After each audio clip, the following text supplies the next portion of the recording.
Welcome back to A Fresh Story, the podcast where we have conversations about brave decisions to start over again. I'm Jenny. And I'm Olivia, and we're so glad you're here today.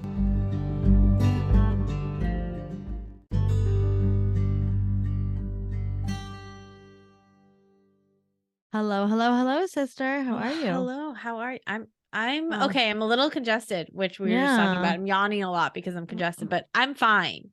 Well, I'm tired, and I'm going to tell you why.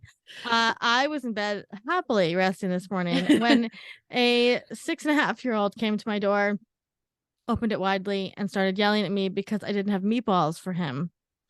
Meatballs, and then told me that a real mother would make meatballs for breakfast. I don't know where he got that idea. I don't know. A real mother would make meatballs if you were a real mother, you'd make meatballs for breakfast. Straganona. I don't know where he got that idea. So, the things they come up with. What was he was like rambling at you last night right before bed? Yeah. I hear him say things. I think he said something about somebody that owned a gas station. I don't know. These things come out of the mouth. You know, and people, this is the parts of motherhood that people don't talk about. The moments when your 6-year-old tells you you're not a real mother because you don't make meatballs. So speaking of things we don't talk about in motherhood, we had an awesome conversation with Emily Feret, who you probably have seen on TikTok. She is normalizing normalcy, right? Yeah. And kind of showing the behind the scenes of what it really looks like to be a human. What most people's lives actually what it looks like to be a human. She's a mom of 2, and she has created and cultivated this beautiful community of, you know, just regular people on TikTok so people don't feel alone in their journey through life. And so we had an awesome conversation with her about what it's really like to bring children into the world and raise them, and how it's so much more complicated than we like to talk about. Yes. So please enjoy the episode with Emily, and please remember to rate, review, and subscribe to A Fresh Story so that we can keep telling fresh start stories.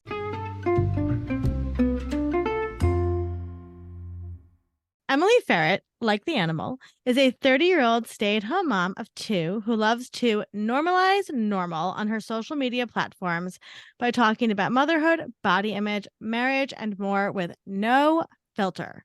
She gives tours of her messy house, celebrates her cellulite and stretch marks, and more.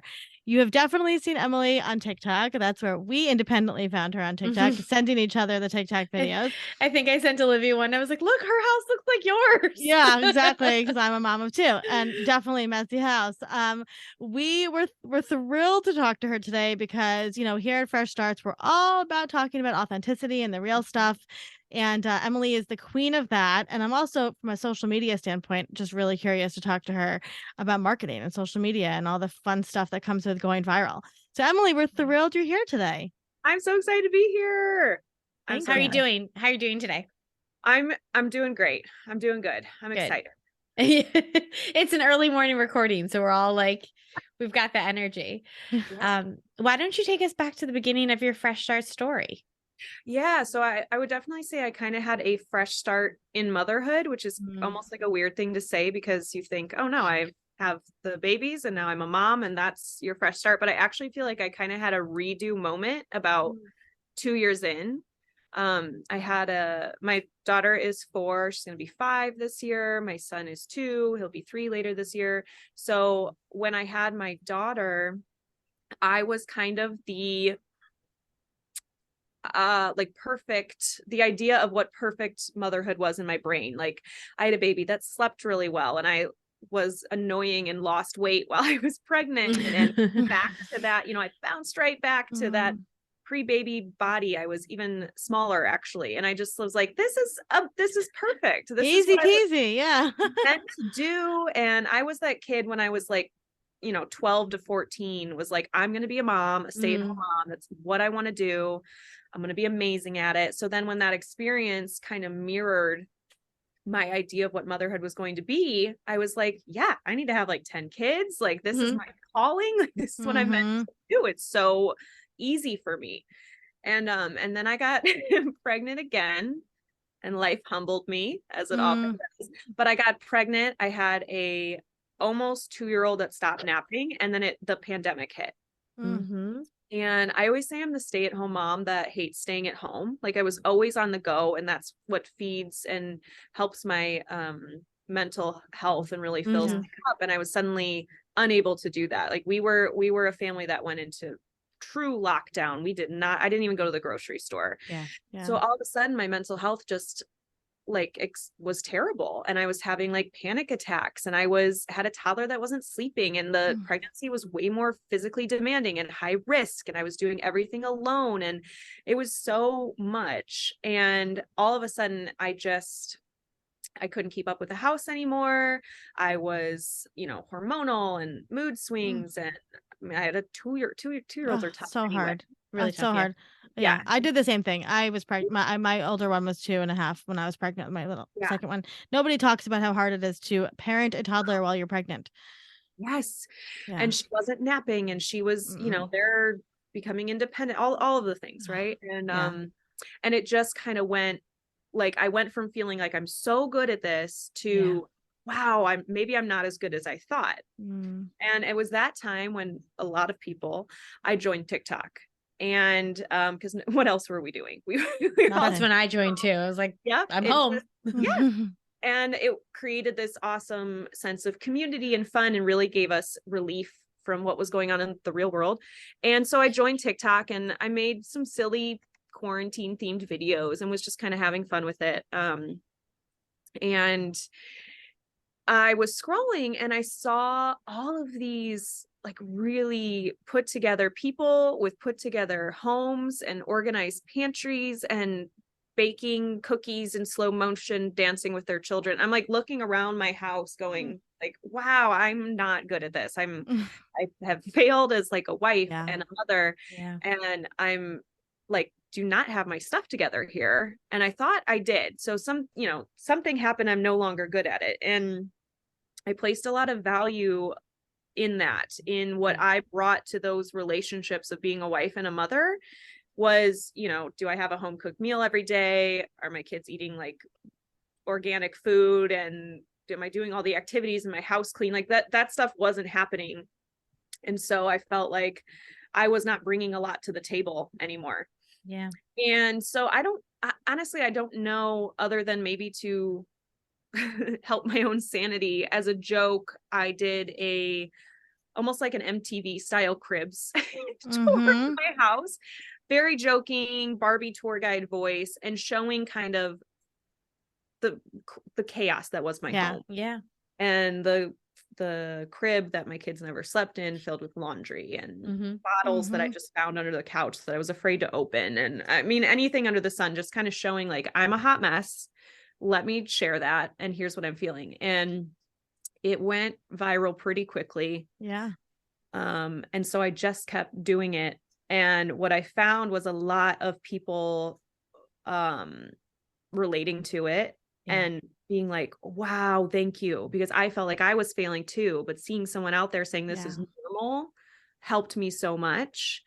And so I just kept going, and it grew and grew and grew. And now almost 3 years later, I still do that. And I still show and talk about the hard parts of motherhood, because I don't think it's talked about. I think it really kicked me in the face, and I didn't understand the complexities of what it was. And I still show off my messy house, because it's messy every day. Because you're a human. Yeah.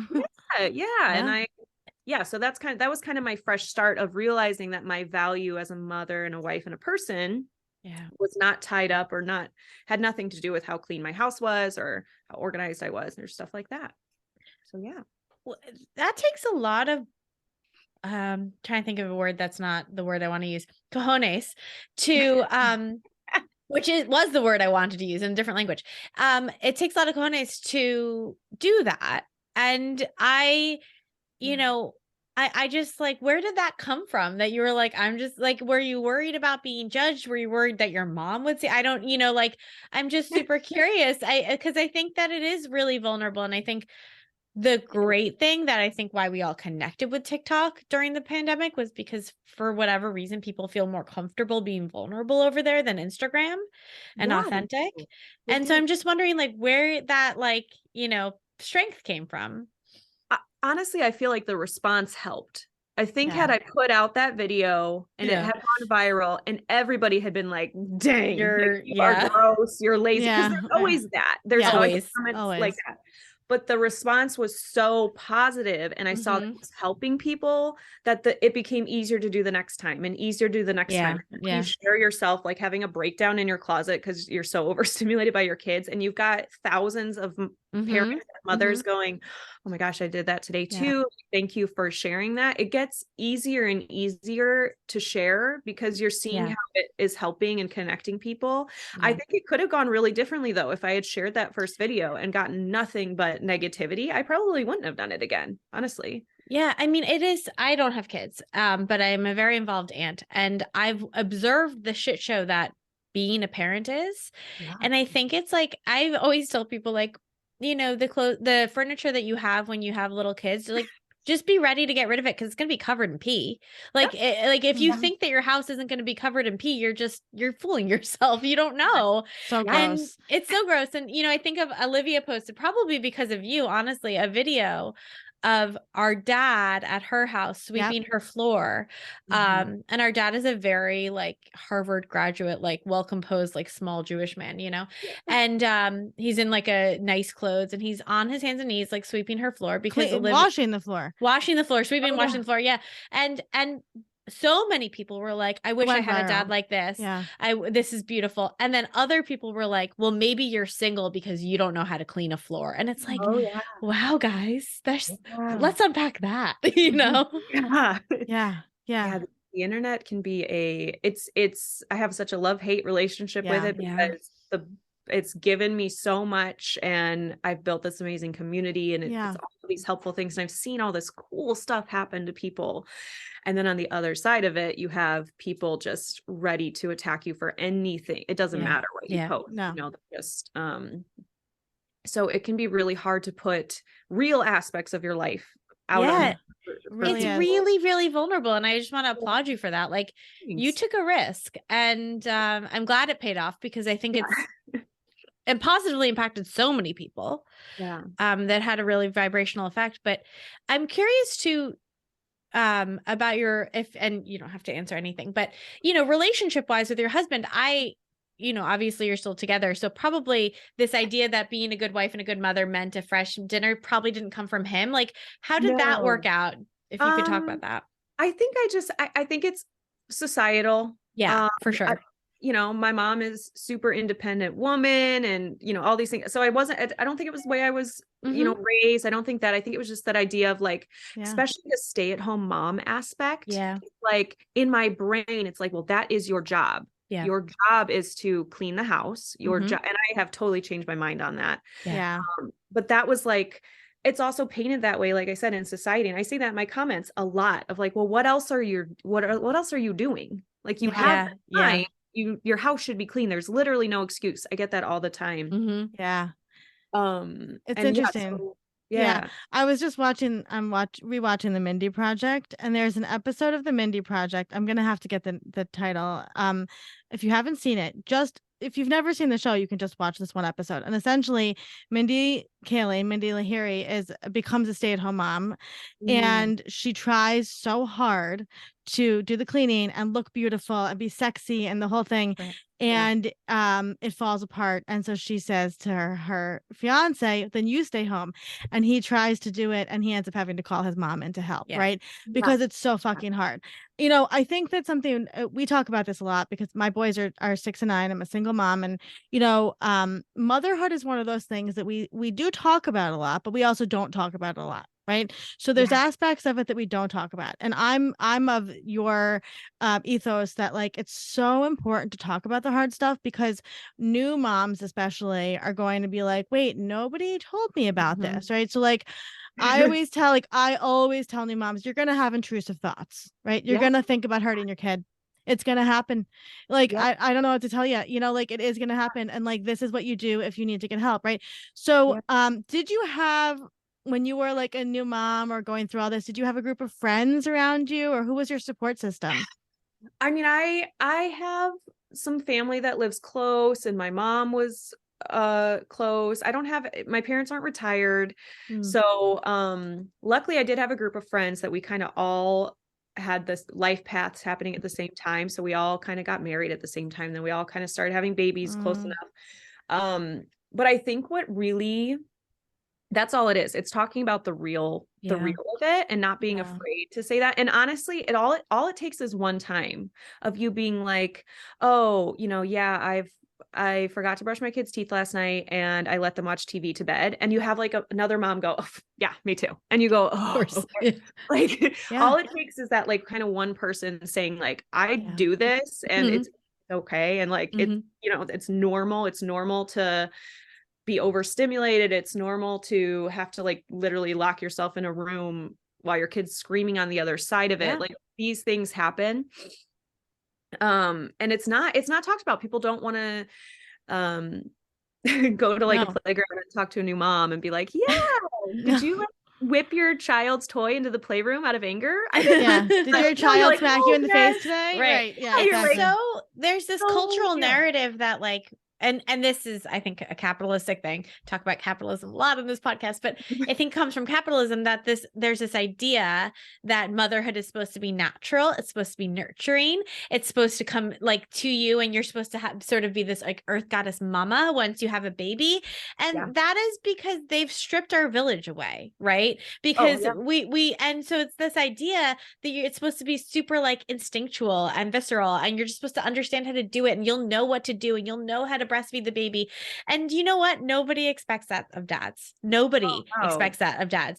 And you're really reprimanded if you don't love every aspect. Exactly. Like, I've never seen someone, if a dad was like, oh yeah, I could never stay at home, I'm going to work. Like no one would bat an eye. But if a mom said that, they're like, oh really? I would never give up time with my baby. It's very painted like you're going to be good at everything. By the way, you're going to be judged on whatever decision you make, no matter what. No matter what you choose. And then on top of that, like you better love every minute. Yeah. If you don't want to take a nap. Dads get to take naps. Moms don't get to take naps on a Saturday.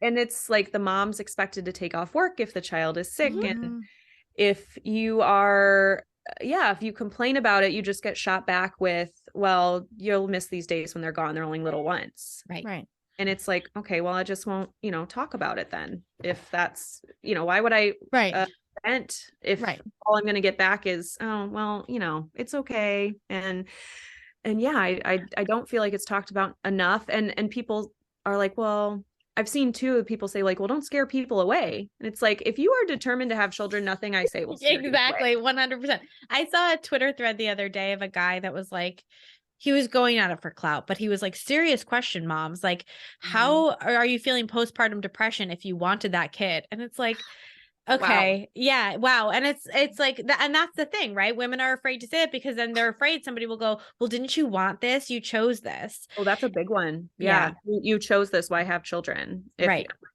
If you don't want to spend every single waking second and sleeping second with them. And by the way, you don't get to sleep, why do you want to have children? And people don't understand that part of it is like a genuine job in an aspect. Like you are taking on raising another generation. Yeah. And obviously there's a lot of layers into that because it's family and all these bonds and everything. Sure. But at the end of the day, like you are taking on the responsibility of raising an adult human that's going to be a productive member of society. So if you go to work and complain about your job, if someone's you don't get shot back with, well, just what you chose the job. Yeah, 100%, Emily. And I wanted to ask you about that because we talk about that a lot too. People don't realize, right? And I want to go back for a second. You said you were a teenager, right? And you were like, I do want to be a stay-at-home mom. And you knew you wanted to be a mom. That was something that was kind of innate in you. But we don't, and I was the same way. I was like, I always wanted to have kids. Yeah. We don't understand, I think, what it means to raise a human. No. Right. So can you talk about that for a second? Well, and I don't know if you can understand it. And I don't want to like cut anybody out of the conversation because there's so many people that want kids, but I feel it is one of those things that you can't understand it unless you're doing it. Whether you have the child yourself, whether you adopt the child, 100%. Or raising any child. Yeah. Any child, even if you're like an aunt in their lives, like if you are taking on some role of like raising a person, it's so much more intense. And there's so many aspects to it that I never heard about. No one ever said it to me. All I was warned about was that I was going to be tired. I said to my friends the other day, I'm like, I can't even imagine the mom I would be if I had 3 hours a day to myself. to do the other things I need to do, or to just rest or whatever. Yeah. And I don't have that, and people don't have that. They don't. I always said, like, I used to think when I heard that term, I thought it was all about the child. Like it takes a village to raise the child, but it's not. It's about the mom. Yeah. And I didn't realize that till, and I have a village. I have friends. I have family that will watch my child, but it's still not enough. It's not. No. It's not a village in the sense where I could just say, hey, can you come over for like 4 hours, or I need to go do this. Can you watch my kids? No. And I think people don't realize how difficult it will be if you don't have a village too. Yeah. Not to don't have kids if you don't have a village, but be prepared that it's really hard. It's really hard. It's really hard. And also, we're also not taught that a lot of parenting is reparenting ourselves, right? Oh, yes. Yeah. So have you experienced that? Yes. I did not know what I would be triggered by until I had kids. I thought I had it together. I did not know I was someone that got overstimulated, especially by noise. Yeah. That was new to me. That didn't happen until I had kids, and that's been a really big struggle. But what triggers your inner child, I thought I was good. I'm fine. I always say, like, gentle parenting, like the term for me is actually about gentle parenting myself, right? It's not about my kids, right? It's about me being a parent to myself. Which is so funny, because it's also hard because it wants you to parent your kids how you wish you had been parented, but your kid might not have the same needs you do. Yeah. Do you know what I mean? Like, you're 100%. Like, oh, let me do this because I didn't get that. Well, she might not need that, or my son might not need that. So it's so complex. And it is. And every kid has different needs, right? My 2 kids are night and day. And it's like, you think you've nailed it, and you're like, okay, I got this. This one processes this way, and this one needs these things. And then I don't know about you, but my second kid, it was totally like threw me for a loop. My first son is very much like me in a lot of ways. My second son, I have no idea where he came from. Right. And so parenting each child is very different as well. Yeah. Which is hard, because then they have things with each other. Like, why am I being parented differently? It's tricky. Hard. Yeah, it is tricky. So talk to us a little bit about social media, right? So you have this beautiful community on TikTok that you have cultivated, and you have a huge following. What is that like to go just logistically from being a stay-at-home mom with 2 kids, right? And then now you're like, oh, I am a influencer with this huge community. And I hate that term too. Like, we do too. I'm the most awkward. I'm not like the hot girl in her 20s, like going to parties and sipping on cocktails and like, buy this face cream. But it's been great because it helps me as much as it helps anybody else, because when I make a video being vulnerable and I get so many comments back saying me too, I'm like, oh thank goodness it's not just it's been really great though, because I do feel like I'm creating kind of a spot in the market or in the world that didn't exist for me. And it feels really good to be the one doing it. And just like I said, I get messages every day from moms being like, thank you. Like, you really helped me. And that's really all I want to do, is it help people, and it helps me too in the same way. So win-win. 100%. And that's what we talk all the time about here at Fresh Starts. It's like, when you can show somebody that what you've gone through, it models it for them, right? And you're like, oh, you're like, and your whole thing with normalizing, right? Normal, right? And you're normalizing all that. So what's coming up for you? How are you going to use this platform? I just started a podcast. Congratulations. So it's Keeping It Normal. So I just started that. I'm only a few episodes in, but I really like doing it. It's really fun. I talk to people. And in terms of, I said this year, I was just going to say yes to everything, like whatever opportunity, and just really try to attract that and see where it led me. I got to go on the Drew Barrymore show. That's amazing. We love Drew. We love Drew. Very fun. Congratulations. Thanks. Yeah. So I think that's my kind of mantra this year, is like, just say yes. See what happens, see where it leads, and just kind of continue to build up that. And I want to reach more people. I mean, that's the goal. It's like, I want to reach more people and help more people not feel bad about themselves and their lives, and realize that what they've got going is pretty cool, and that they're not failures. Yeah. Yeah. For nobody to feel alone, right? That's what we always say here. Yeah. Yeah. So if somebody's going through a fresh start in their life, or even like a new mom, whatever, what would be some wise words that you could impart to them? I think a really good thing to remember is everyone is running their own race. I'm sure people have heard that before, but it's really true that there is no prize at the end of life if you got married at 25 and bought your first house by 30 and followed this, what society kind of has painted this path you're supposed to take in life to have this successful life. Success looks really different to everybody. And you are not any less if all of your friends around you are doing something and you're just not quite there yet. You'll get there, and it's worth celebrating all of your friends' wins, even if you are behind or maybe not where they're at, because you're on your own race. So 100%. I love that. I love that. And our favorite question, what was the last thing that you ate and truly loved? I have two things that popped in my head. So I say I'm Polish, but I'm not really. My dad is Polish and he adopted me. Okay. So I'm like, we're Italian the same way. So we get it. So I'm like, I'm Polish, but I went to this bakery like 45 minutes away and I ordered these punchkis, which is a Polish dessert. And it's like, basically like a donut filled with toppings, like custard or strawberry custard, but like nice. Sounds delicious. Bakery one. And then when I was in New York, I'd never been to New York before. So I went to my hotel room and DoorDash from like 3 different places. But I had this, like sushi bowl, which maybe it's like I don't know. Okay. But I guess they labeled it a sushi bowl, but it's the same. But it had like salmon and rice and the cucumbers and all the stuff. And I was like, oh, so good. Oh no, I might need to get poke for lunch now. It sounds so good.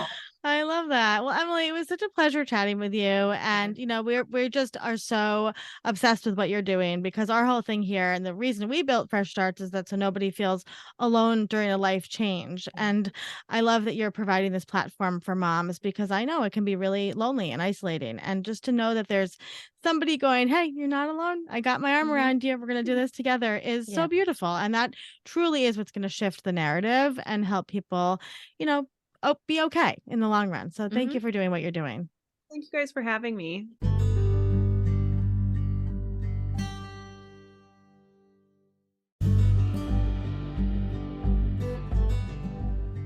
Thank you for listening to today's story. We're always here and we're proud of you.